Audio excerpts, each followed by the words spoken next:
Today, FDA approvals in head and neck cancer and diffuse large B-cell lymphoma, encouraging data in studies of chronic lymphocytic leukemia, as well as myelodysplastic syndrome and chronic myelomonocytic leukemia, and a trial halted in light chain amyloidosis. Welcome to Enclave News Network. I'm Gina Columbus. The FDA has approved pembrolizumab for the first-line treatment of patients with metastatic or unresectable recurrent head and neck squamous cell carcinoma as monotherapy whose tumors express PD-L1 with a composite positive score of at least 1, or in combination with platinum and fluorouracil for this patient population, irrespective of PD-L1 expression.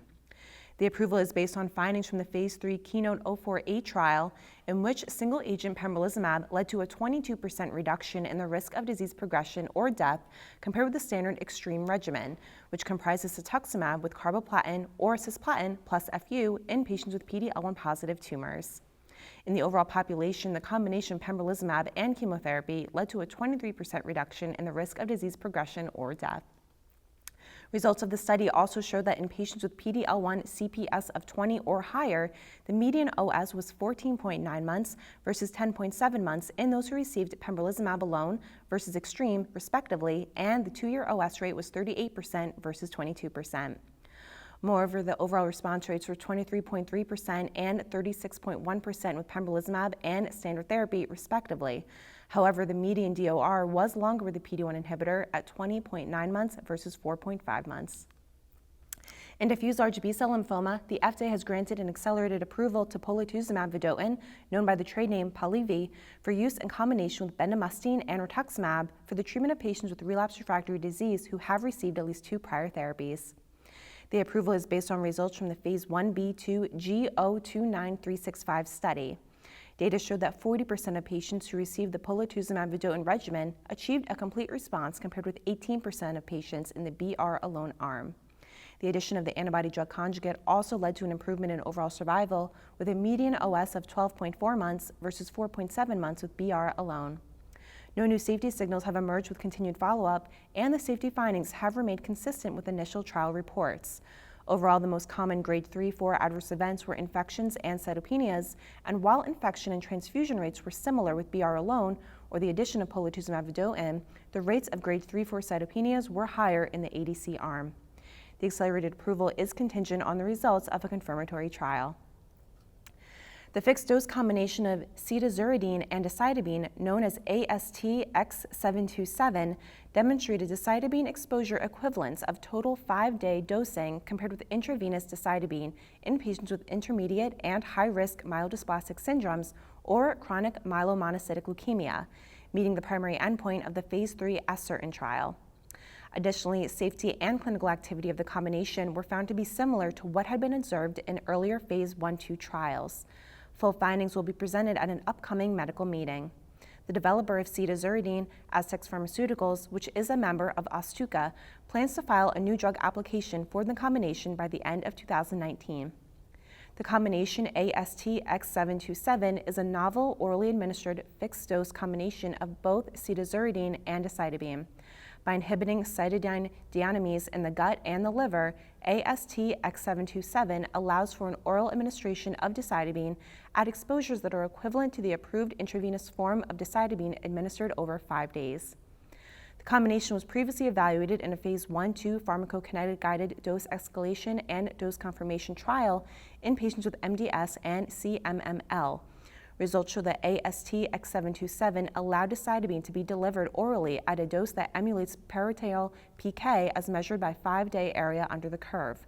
Moreover, the safety profile of ASTX727 was found to be similar to intravenous decitabine with a low level of gastrointestinal-related adverse events. In chronic lymphocytic leukemia, the combination of acalabrutinib and obinutuzumab demonstrated a statistically significant and clinically meaningful improvement in progression-free survival compared with obinutuzumab and chlorambucil in patients with previously untreated disease in the Phase 3 ELEVATE-TN trial. Additionally, single-agent acalabrutinib showed a statistically significant and clinically meaningful improvement in PFS compared with obinutuzumab plus chlorambucil, which was a key secondary endpoint of the trial. Acalabrutinib also demonstrated safety and tolerability that were consistent with prior findings of the BTK inhibitor. Due to these positive data, the trial will end early. Full findings of ELEVATE-TN will be presented at an upcoming medical meeting. This is the second pivotal trial with acalabrutinib in CLL to meet its primary endpoint early. In May 2019, results of the Phase 3 ASCEND trial showed that single-agent acalabrutinib demonstrated a statistically significant and clinically meaningful improvement in PFS compared with the combination of rituximab and either idelalisib or bendamustine in patients with treatment-naive CLL. Due to these interim data, it was decided that the trial would end early. The combination of ixazomib and dexamethasone did not demonstrate a significant improvement in overall hematologic response compared with standard therapy in patients with relapsed refractory systemic light chain amyloidosis, missing one of two primary endpoints in the Phase 3 Tourmaline AL1 trial. Because of this, the trial was discontinued.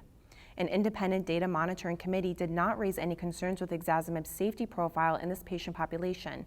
Takeda, the manufacturer of ixazomib, stated that patients enrolled on this trial are encouraged to consult with study investigators to address any questions. In the international randomized open-label multicenter Phase 3 Tourmaline AL1 trial, investigators evaluated the combination of 4 milligrams of ixazomib and 20 milligrams of dexamethasone versus physician's choice of chemotherapy in approximately 248 patients with relapsed refractory systemic AL amyloidosis.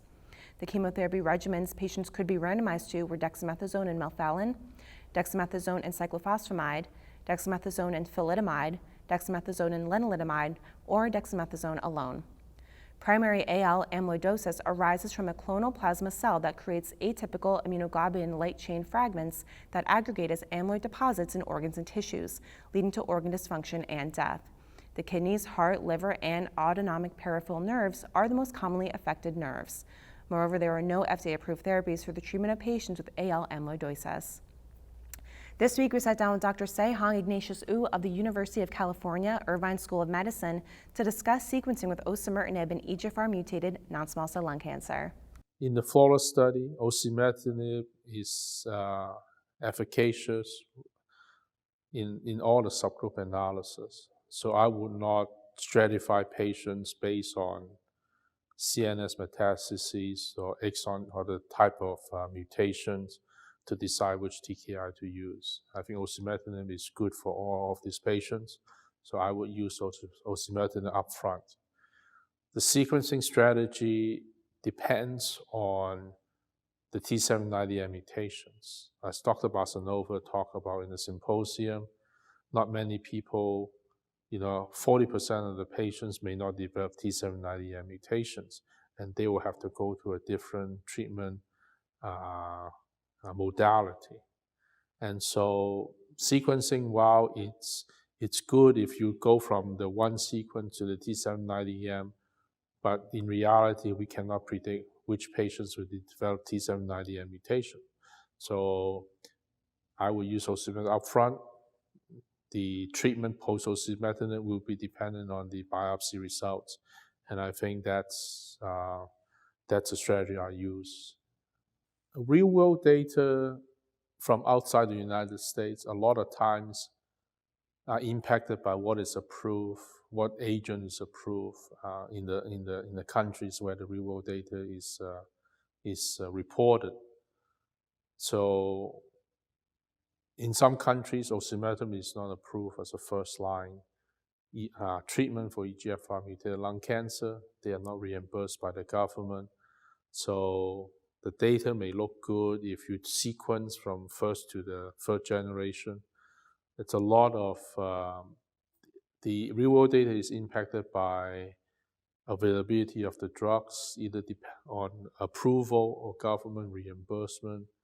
And so we have to be very cautious about interpreting the data. A lot of times, patients may not be able to get scans on a regular basis, and the censoring of the progression may be different, and also how the data is captured, whether they are through a good database, such as a flatline database, or just superficial abstraction of data by an investigator is important to know. But the real-world data, despite the FDA, I think, insistent to get some real-world data, it cannot supplant randomized Phase 3 studies. That's all for today. Thank you for watching Enclave News Network. I'm Gina Columbus.